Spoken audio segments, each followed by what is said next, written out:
I got in the ring and I just started swinging at him. I busted his nose, I made him cry. My name is Caroline Dubois. I'm 20 years old. I'm from London. I started when I was 9 years old. My older brother, Daniel Dubois, he was boxing before me. I've always looked up to him and I've always wanted to be like him a little bit. Seeing how my dad was every time Daniel had a fight. And when I told him I wanted to box, at first he was a bit apprehensive. He was like, yeah, I'll take you on Saturday. And Saturday kept coming and he never took me. And finally, when it happened, and I remember walking into the gym, everything was green and I was thinking, wow, and it was so busy. There was bags, the smell of the leather and the rings and the old gloves. And I remember thinking, just from as soon as I walked in, how could anyone not like boxing? On the car journey to the gym, I remember my dad, he was like, you know, you can't tell them that you're a girl and everything. I thought it was a joke. I was like, are you serious? I got to the gym and I saw that it was all boys and I was like, oh, maybe he isn't. And then I remember the coach, he walked up to me and he was like, oh, so you're Daniel's brother? I was like, yeah.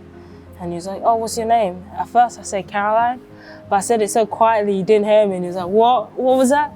The first name was like Colin. And he was like, all right, Colin, get in the ring. And we just started from there. Got in the ring with this kid. And I was not afraid at all. I just started swinging at him. I busted his nose, I made him cry. After Repton, we went to Del Youth Amateur Boxing Club. There was this coach called Gary McGuinness. As soon as I started and he saw me spar, and my dad was like, just give her a chance. He was like, wow, she's special, she's talented. And I remember you always used to say that I was gonna go to the Olympics. I was only 11 years old and you'd say, you're gonna go to the Olympics, you're gonna go to the Olympics. I went to my first Europeans. I was the only girl on the team who went there by herself. All the other girls had their mums and their dads out there with them, and I was all by myself, and I was really a bit emotional about that. And I was thinking, can I do it? Am I really that good? I'm just a little girl from Greenwich and I'm fighting a Ukrainian. And it was crazy. And I won gold.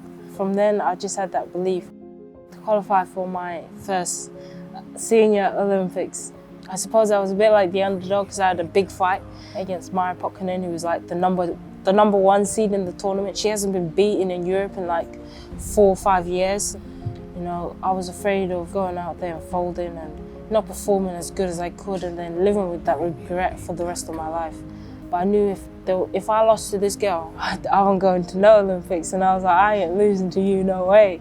If I get in the ring and perform, I'll beat anyone. I've won the juniors twice, the Europeans, every national title I could. I've won the schools, I've won the junior ABAs, I've won the youth ABAs. It's all building up towards the biggest pinnacle of my career, the Olympics.